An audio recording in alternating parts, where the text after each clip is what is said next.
I was thinking about what I might want to say to anybody about my work and my practice. And one thing I came up with maybe 20 minutes ago is that my work is really a culmination of all the things I'm trying to do and think I can't do. And I know that that sounds confusing, and it is confusing. But what I often want is to do a large series of things.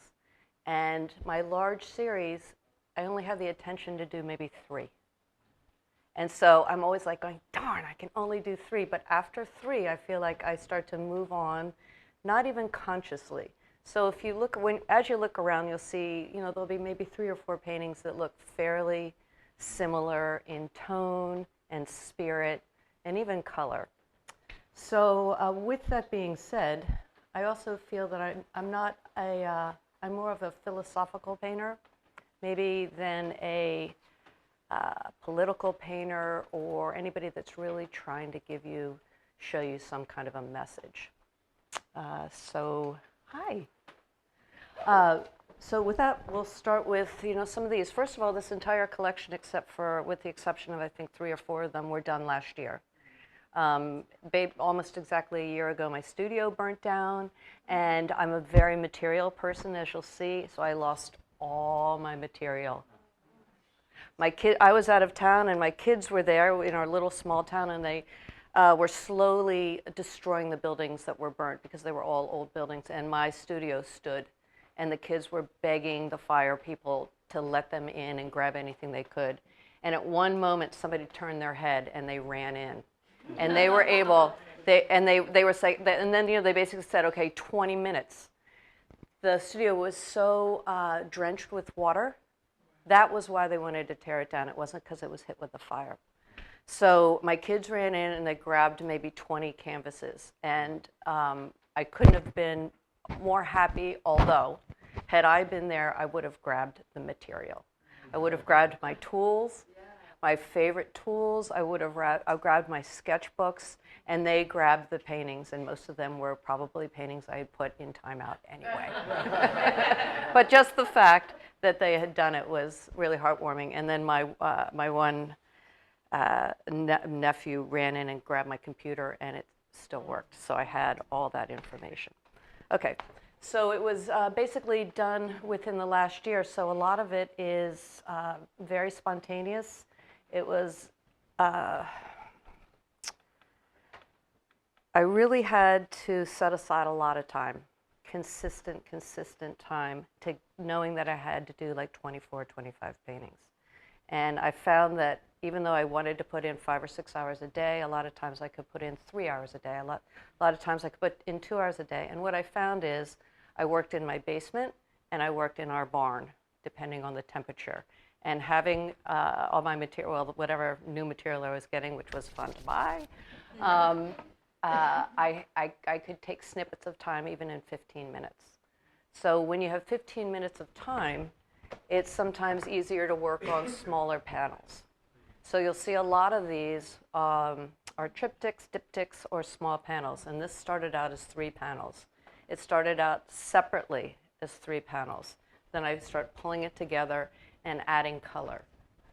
It's very free, very spontaneous. I work a lot horizontally, so I did a lot of this work on a flat table. I put 2 8-foot tables together, and I'm very physical with the material. I use a lot of plaster. My history is in the decorative arts, so for the last 40 years I've been working with plasters and oils and all kinds of mixed media. So these raised pieces are done with plaster, mostly, which can also be tinted. I use a lot of trowels, big trowels, little trowels, all different size, palette knives, and I will push through. This happens to be a lace that I found. This happens to be probably my thumb, throwing some things over here, but there's maybe 3 or 4 layers on this. This is why you might catch this peach a little bit everywhere. This will be a raw piece of the canvas, or the board that stayed. And then as they look like they might want to play together, I'll push them together. And so they come together, they go to part, they come together. And since this was here, and at some point it was probably like this, it starts to say water lily to me, perhaps. And then, you know, this doesn't really say anything except for it's kind of cool. And it's got cool shadow. I mean, a lot of the stuff is just because it's kind of cool. So this turned into, for me, a bit of a water landscape. But it didn't really come together to the last maybe hour of working on it. And that's when I would consciously go, okay, how do I make it look like it goes together as simply and not too obviously? Because they do go in timeout for a while. Like when nothing's happening, and I say there might be something there that might happen, but I cannot figure it out this moment. So I would say the entire painting process might be 10 hours, but I would say, you know, maybe a month. With gaps yeah, maybe 5 weeks. And, you know, so this was done in my basement. So this was kind of probably not in the warm temperature days. And and then all of a sudden I was like, okay, stop, it's something. And there was no nod to landscape at the beginning. It just happened. This one is actually, I was experimenting on this beautiful material. It's a really tight, it's a hemp, and the surface itself is very thick. And so just to cover it and to get it to go into the fabric, you have to put coats and coats and coats and coats and coats on. So this has a lot of plaster. This had a lot of different iterations, and to be honest, I really just had to stop with it because it did this, and then it did something else, and then it did this, and then it did something else. So it wanted to be this. You know, no matter what other mark I made on it, it still wanted to be this. So no matter the cajoling, the pushing, the angst that I went through, it wanted to be this. So because it goes through all that, you get colors in there that I would have never, initially put together. I have a mark down here that was here for some reason outside of needing it to be there. There's a lot of marks, there's a lot of globs that are very spontaneous, and they stay. There's even some gold leaf under here from where it was at one point. So what's fun with the texture, the reason I like texture is because the paint bounces over it, whether you use a dry brush or something wet when it gets into the crevices. So I like the texture. It gives me things that I wouldn't be able to have on my own. I actually am seeing some more gold leaf in here. So I love the texture in this one, and perhaps it looks like reeds again in the water. To me it does. I don't know. This one was painted fairly recently, I'd say in the last 2 months. And we had just been on a trip to Amsterdam. And I was afraid, since I only had a year to do this show, that I couldn't go away. I couldn't leave. I couldn't not be constantly working. There's a lot of artists in this group, I know. And I know that feeling of like, I can't take any time off, but this trip was planned. And what I found out is that actually I was a little bit either inspired or rested when I came back. So a couple of paintings happened immediately when I came back. So that was really good. I was very lucky. And as Vicki and Rebecca will tell you, they came and visited me twice during the show because, I think they were a little concerned whether I could pull it together in a year also. And they came, and I think they saw a lot of this work partially done because it does change quite a bit. And they gave me the I think you're going to pull it together, which was very, very helpful for me that they could do this. And I know they saw this in a totally different stage, and it's very unrecognizable from where it is. But once again, it started to it has the plaster. I rubbed pine cones. I rubbed needles. I rubbed toothbrushes through the work. Anything to give it just something interesting to me. It's really entertainment.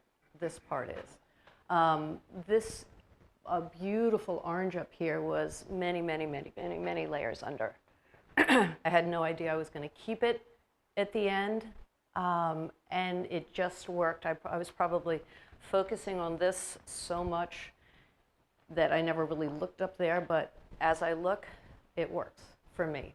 So once again, this turned into a bit of a water landscape. I came back and I'd seen an artist that was painting on aluminum, and which encouraged me to try to bring in some silver paint in here, which I think gave it a very interesting depth. Silver is very transparent, so it doesn't necessarily cover, but it just kind of gives a cool shimmer.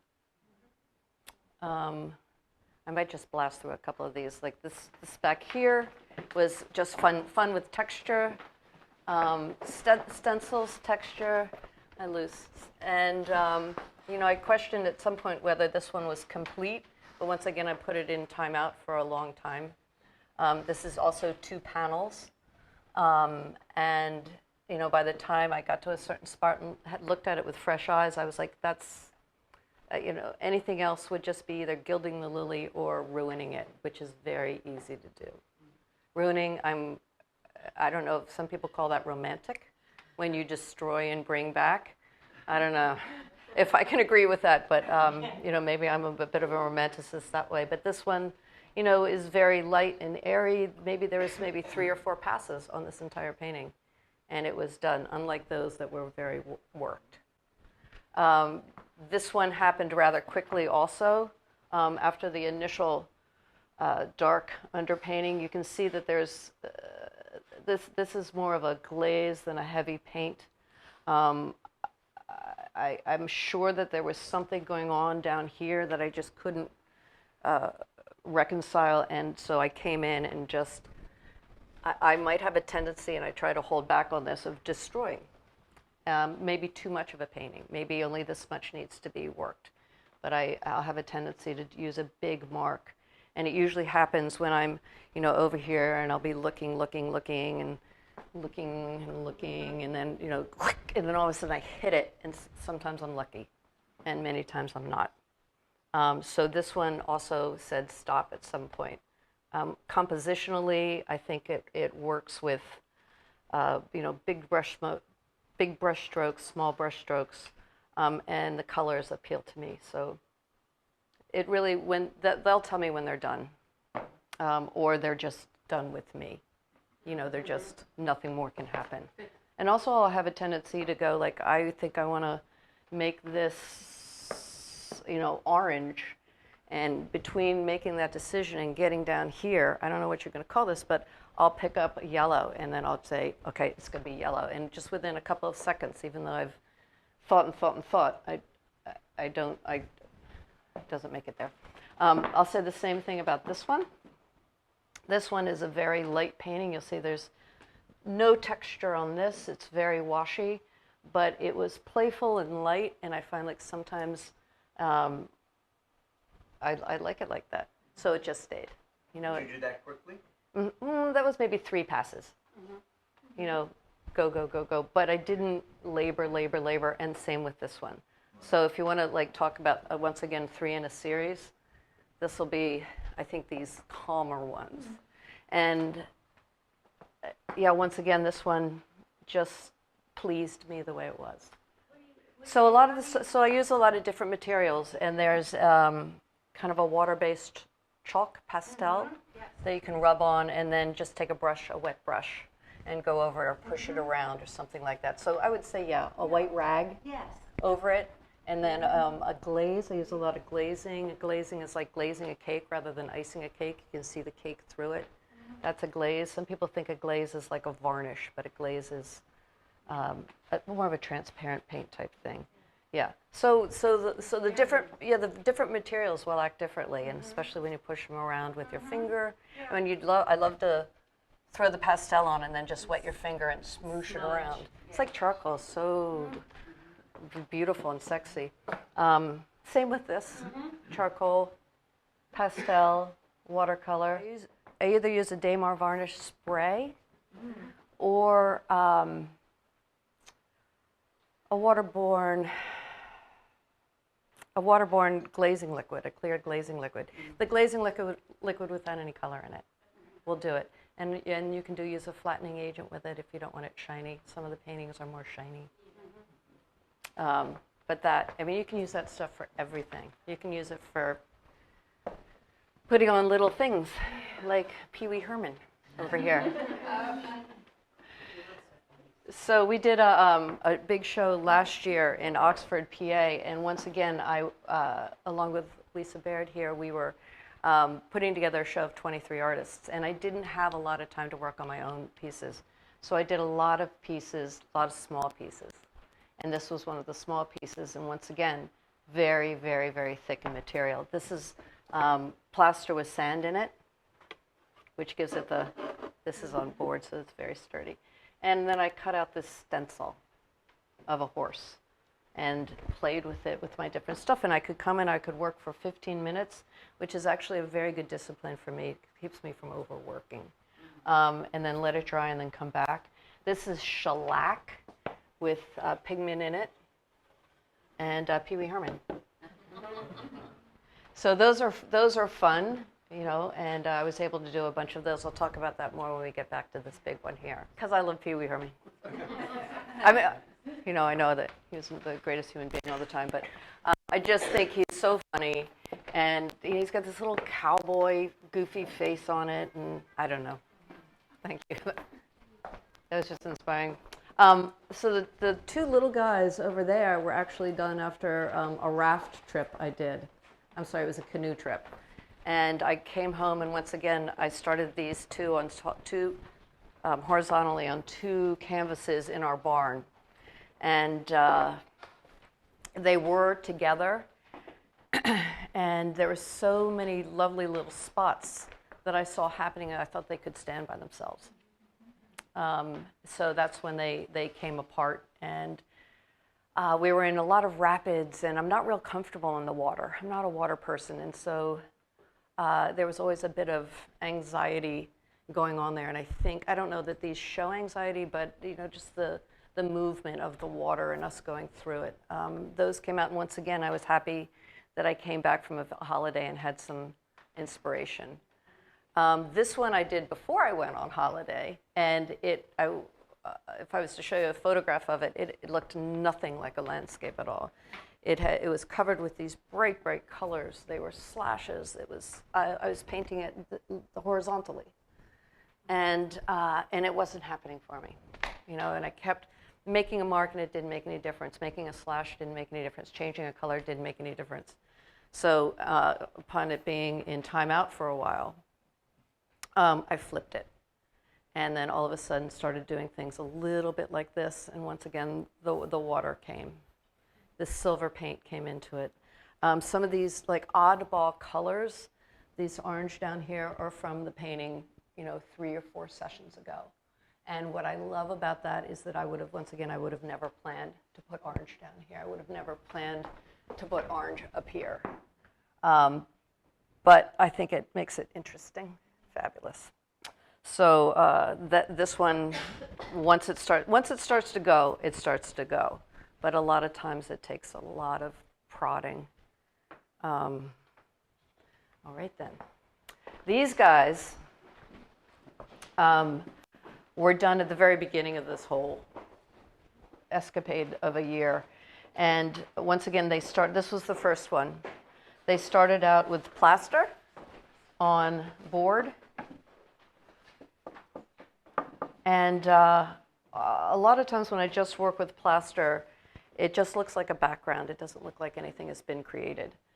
So I went and I started doodling on a large piece of drawing paper and cut out a stencil. So I cut out this stencil. This is the negative. This is the positive. And just threw it over top of everything that's under here and coated it with a white plaster. The plaster is transparent enough that the colors that were initially on there are coming through. And then I took a yellow glaze and went over that whole thing just to make it kind of sing. And once again, I said, okay, now I'm going to do a series of these because I thought it was interesting. These 3 are all the same stencil, except for maybe the bottom part has been messed up, you know, changed a little bit. And after I did 3, I was like, I think I'm done. I thought I could do a lot more. But even I think it's interesting because I was like, the stencil is always fun because when you pull it up, you're never quite sure what you got in there, and it's always more interesting than what you had, for me, at least. And I think every once in a while, I think I circle around and I want to do a stencil with something. So this would be a stencil, and the horses would be a stencil. This was done in the basement in the winter, and it was done on a table with trowels and ink and plaster and glazes. Yeah, this was fun. These were very fun. But then I was done. So this one was done in the barn. And so the barn, there wasn't a big table. The barn, I just threw them up against the stalls on a bench. But I loved working in the barn, so that's why I was there. And it's big, it's open, and it felt very private, although I could hear the cars coming in and out and this and that. And this was just layer upon layer upon layer upon layer also.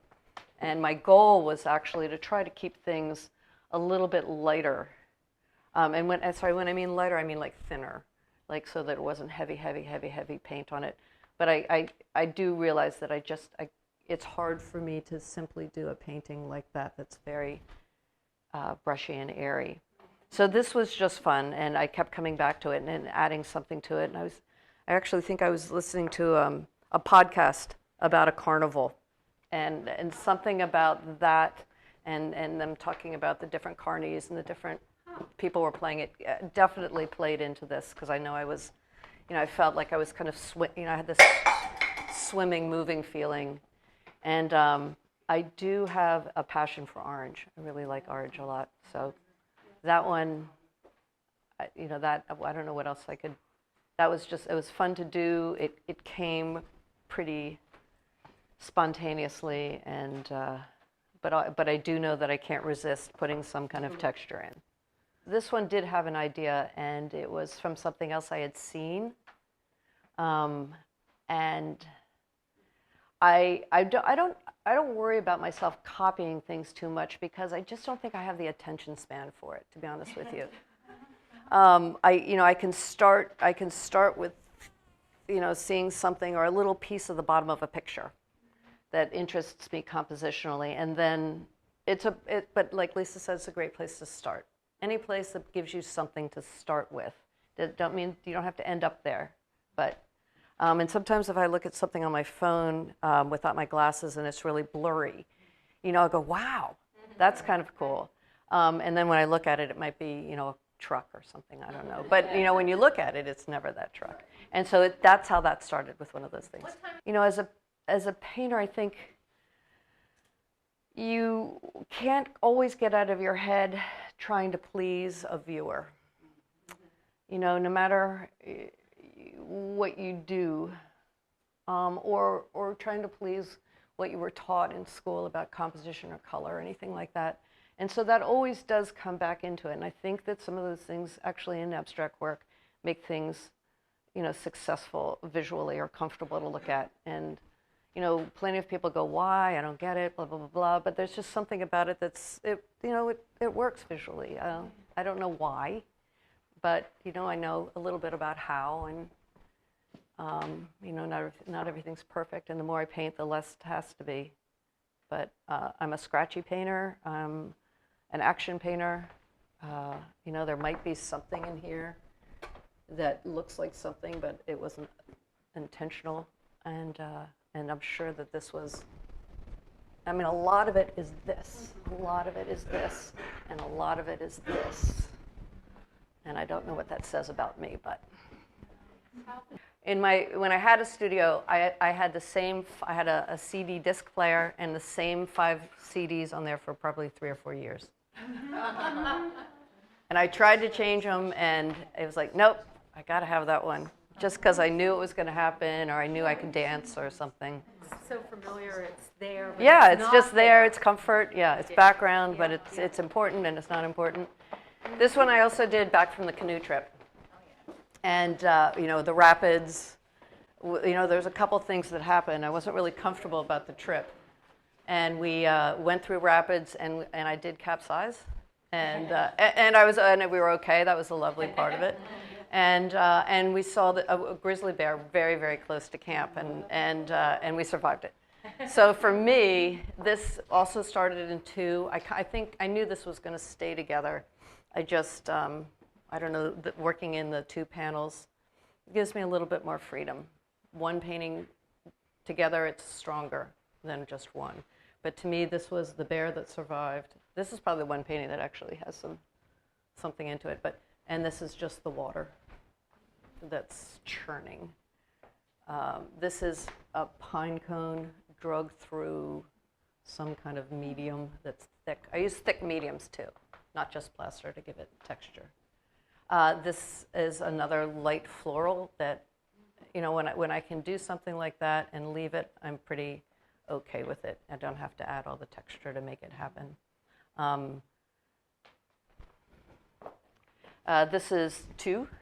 It started as one, and I believe it was this one first, and it wasn't enough. So I just added another one. And this was, I was experimenting. Once again, this was horizontal. So, you know, the bleeding of the paint. And then I'll put it up. I'll put it down, I'll put it up, I'll turn it, I'll throw it together. And then maybe at the end, if I know it's going to be two pieces, I might try to make it say, okay, this connects. I know a lot of artists would do something they wouldn't even care if it connects, but for me, I do feel more comfortable with a bit of a connection. And this was, for me, different colors that I don't really always go to blue. And this was blue, and I like it. It was fun. Yeah, it was kind of a fun one. What's the ground? It's canvas. Yeah, but there's no plaster. No, there's just some thick medium. Okay. But there's a lot of water, a lot of spray. Yeah. And to get these nice puddles, it has to be horizontal. This one went through a couple of iterations.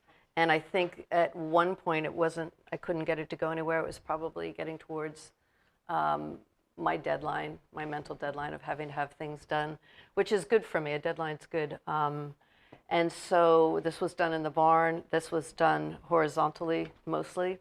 I had a little card table. And I think I just went at it. It was very orange initially. It was a lot like this one. It was a smaller version of this. And I don't know where I went here. But once it started to be floral to me, you know, at some point, and the dahlias were blooming, and it just kind of happened. This one here, last, is a real departure. I did it at the very beginning. It might have been the first painting I did for this show. And it started off as three separate panels. I was going to do some very thick plaster work. This is plaster with, this is a cardboard insert that if you rip the paper off, it has that honeycomb thing in it, and I just pushed it into the plaster. And my intention was to do more of that. And it was 3 panels, started separately. And once again, the color changed drastically, and when I was doing it, I'm sure it's easy to see, these were in a totally different order. So this was here, so this connected to this, and this was over here that connected to this. And somebody asked earlier if I turn things upside down, and yes, I do. And so much so that even the 3 working together, I didn't keep it that way, because this was more interesting to me. So that's what that one. Do you feel more comfortable working big? So I do, because I think it's this for me. And I think that's why adding on, making it bigger, bigger, bigger is good for me too. And I also had a lot of panels like this cut already. If you already, these are on board.